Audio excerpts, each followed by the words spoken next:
तो चलिए आज के इस विश्लेषण में सीधे मुद्दे पर आते हैं। आज हम एक ऐसे क्राइम की पूरी तरह से चीर-फाड़ करने वाले हैं जो तकनीक से कहीं ज्यादा हमारे और आपके दिमाग से खेलता है। डिजिटल अरेस्ट, ये शब्द आजकल आपने न्यूज़ में बहुत सुना होगा, लेकिन यकीन मानिए ये सिर्फ कोई तकनीकी शब्द नहीं है। ये एक ऐसा खतरनाक मनोवैज्ञानिक जाल है जिसमें बड़े-बड़े पढ़े लिखे और अनुभवी लोग भी फंस रहे हैं। आज हम हाल ही में हुए एक ऐसे केस की गहराई में जाएंगे जो ये साबित करता है कि जब इंसान के अंदर डर बैठ जाता है ना, तो उसका सारा ज्ञान और अनुभव कैसे धरे का धरा रह जाता है। 1 करोड़ रुपए। जी हां, 1 करोड़। जरा सोचिए, ये कोई छोटी मोटी रकम नहीं है। बहुत से लोगों के लिए ये उनकी जिंदगी भर की कमाई होती है, उनके बुढ़ापे का एकमात्र सहारा। और यह आंकड़ा हमें बताता है कि इस केस में दांव पर क्या लगा था। देखिए, हम यहाँ किसी बड़ी कॉर्पोरेट धोखाधड़ी की बात नहीं कर रहे हैं, बल्कि एक अकेले इंसान से की गई ठगी की बात कर रहे हैं। पलक झपकते ही जिंदगी भर की जमा पूंजी का गायब हो जाना, ये किसी को भी अंदर तक तोड़ सकता है। अब सवाल ये उठता है कि आखिर इतनी बड़ी रकम लूटी कैसे गई। अब इस पूरी कहानी का सबसे हैरान करने वाला पहलू देखिए। जब हम साइबर ठगी के बारे में सुनते हैं तो हमें लगता है कि यार शायद किसी ऐसे इंसान को फंसाया होगा जिसे इंटरनेट या फोन की ज्यादा समझ नहीं होगी। लेकिन यहां पीड़ित कौन है? हैदराबाद के एक 69 वर्षीय रिटायर्ड डिस्ट्रिक्ट जज। बिल्कुल, एक पूर्व न्यायाधीश। जरा सोचिए, एक ऐसा इंसान जिसने अपनी पूरी जिंदगी कानून की रक्षा करने में निकाल दी, जिसे कानूनी दांव पेच की गहरी समझ है, वो इसका शिकार हो गया। ये बात साबित करती है कि ये अपराधी आज कितने शातिर हो चुके हैं। उन्हें इस बात से कोई फर्क नहीं पड़ता कि सामने वाले के पास कितनी कानूनी डिग्री है। वो सीधा दिमाग के उस हिस्से पर वार करते हैं जहां डर पनपता है।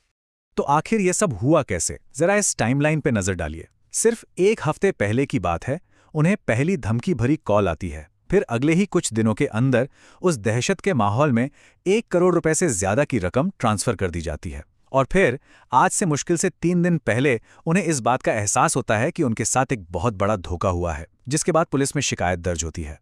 आप रफ्तार देख रहे हैं इसकी? इन अपराधियों ने उन्हें सोचने, समझने या किसी से बात करने का 1 सेकंड का भी मौका नहीं दिया।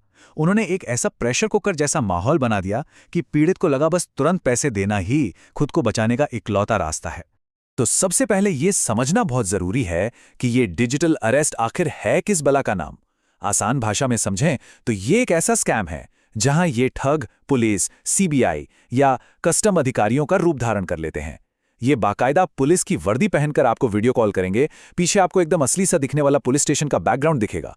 मतलब ये पूरी तरह से एक ऐसा माहौल बना देते हैं मानो आप सच में किसी बड़ी सरकारी जांच एजेंसी के आमने सामने बैठे हों।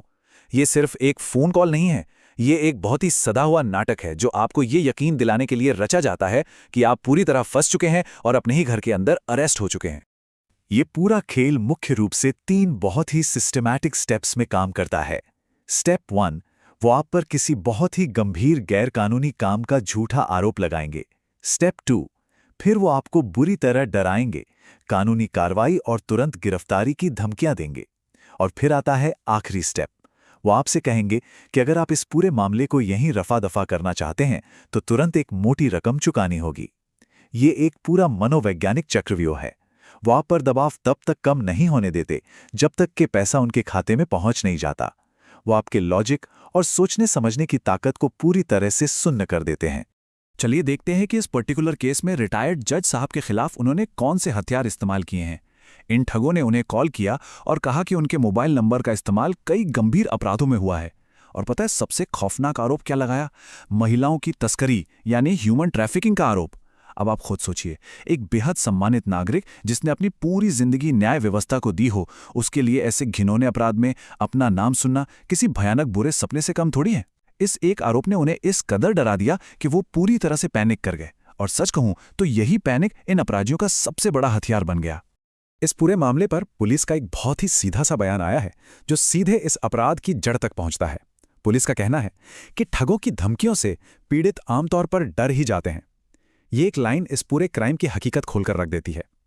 जब लोग पूछते हैं ना कि अरे एक रिटायर्ड जज कैसे बेवकूफ बन सकता है, तो उसका जवाब किसी कानून की किताब में नहीं बल्कि ह्यूमन साइकोलॉजी में है। जब कोई इंसान अचानक खुद को किसी भयंकर क्रिमिनल केस में फंसा हुआ पाता है तो हमारा स्वाभाविक फाइट या फ्लाइट रिस्पॉन्स ऑन हो जाता है। पुलिस का यह अनुभव साफ बताता है कि जब डर दिमाग पर हावी होता है तो अच्छे अच्छे तार्किक दिमाग भी काम करना बंद कर देते हैं। तो आज के इस विश्लेषण से सबसे बड़ा सबक क्या मिलता है? वो ये है कि डर और धमकी किसी भी इंसान के कानूनी ज्ञान और उसकी तार्किक सोच पर पूरी तरह हावी हो सकते हैं। ये स्कैम इसलिए काम नहीं कर रहा है कि लोगों को इंटरनेट चलाना नहीं आता या वो अनपढ़ हैं। नहीं, ये इसलिए काम कर रहा है क्योंकि इनका इमोशनल मैनिपुलेशन का लेवल एकदम अलग स्तर का है। ये अपराधी बहुत अच्छे से जानते हैं कि अगर उन्होंने सामने वाले को एक पल भी तसल्ली से सोचने का मौका दिया तो इनकी पोल खुल जाएगी। इसलिए वो लगातार डर का वो माहौल बनाए रखते हैं जब तक कि पीड़ित पूरी तरह टूट नहीं जाता। अब अगर हम थोड़ा पीछे हटकर इस पूरी पिक्चर को देखें तो एक और डरावना सच सामने आता है। ये कोई एक शहर की एक इकलौती घटना नहीं है। आजकल की खबरें चीख चीख कर बता रही हैं कि ये पूरे देश में फैल चुका एक पैटर्न है। ये हमारे समाज के वरिष्ठ नागरिकों और रिटायर्ड प्रोफेशनल्स के खिलाफ एक सोची समझी महामारी बन चुका है। साइबर अपराधी जानबूझकर उन बुजुर्गों को टारगेट कर रहे हैं जिन्होंने अपनी पूरी जिंदगी काम करके एक अच्छी खासी सेविंग जमा की है, जो समाज में अपनी इज्जत को लेकर बहुत फिक्रमंद रहते हैं और शायद जो आज की इस डिजिटल दुनिया के छलावों से उतने वाकिफ नहीं हैं। जरा इन आंकड़ों पर एक नजर डालिए। ये साफ दिखाता है कि कैसे अलग अलग शहरों के बुजुर्ग इन ठगों का शिकार बन रहे हैं। भोपाल की एक 64 साल की महिला ने अपने 26 लाख रुपए खो दिए। नागपुर के एक 76 वर्षीय रिटायर्ड मेडिकल ऑफिसर को 2 करोड़ रुपए का चूना लगा दिया गया। और जिसके बारे में आज हम बात कर रहे हैं, हैदराबाद के 69 वर्षीय रिटायर्ड डिस्ट्रिक्ट जज, उन्होंने 1 करोड़ रुपए से ज्यादा गंवा दिए। यहां उम्र का पैटर्न देखिए, 64, 76, 69। ये डेटा बहुत ही स्पष्ट रूप से दिखा रहा है कि कैसे हमारे समाज के सबसे सम्मानित और बुजुर्ग नागरिक अपनी जिंदगी भर की खून पसीने की कमाई इन बहरूपियों के हाथों लुटा रहे हैं। तो क्या सब कुछ इतना ही निराशाजनक है? क्या कोई रास्ता नहीं है? बिल्कुल है।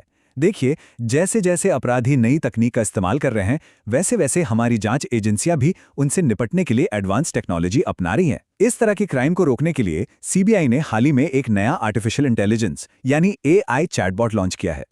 इस टूल का सीधा सा काम यह है कि ये आम नागरिकों को ये चेक करने में मदद करेगा कि उन्हें जो पुलिस या कोर्ट का नोटिस मिला है वो असली है या फिर कोई फर्जीवाड़ा। ये वाकई एक बहुत ही शानदार कदम है। इससे लोगों को घबराहट में कोई भी पैसा भेजने से पहले सच का पता लगाने का एक तेज और सुरक्षित तरीका मिल जाएगा। और इसी के साथ हम आज के इस विश्लेषण को एक बहुत ही गंभीर और सोचने पर मजबूर कर देने वाले सवाल के साथ खत्म करेंगे। ये एक ऐसा सवाल है जो आज हम सबके सामने खड़ा है। ये देखते हुए कि डिजिटल धोखेबाजी अब कितनी ज़्यादा एडवांस्ड और मनोवैज्ञानिक रूप से खतरनाक हो चुकी है, हम एक समाज के रूप में अपने सबसे कमज़ोर वर्गों को, खासकर हमारे बुजुर्गों को, कैसे सुरक्षित रख सकते हैं? क्या सिर्फ एक एआई चैटबॉट बना देना काफ़ी होगा, या फिर हमें अपने घरों में अपने परिवार के बड़े बुजुर्गों के साथ बैठकर इसके बारे में और ज़्यादा बात करने की ज़रूरत है? इस पर ज़रूर सोचिएगा। आज के इस विश्लेषण में हमारे साथ जुड़ने के लिए आपका बहुत बहुत शुक्रिया। सतर्क रहिए, सुरक्षित रहिए।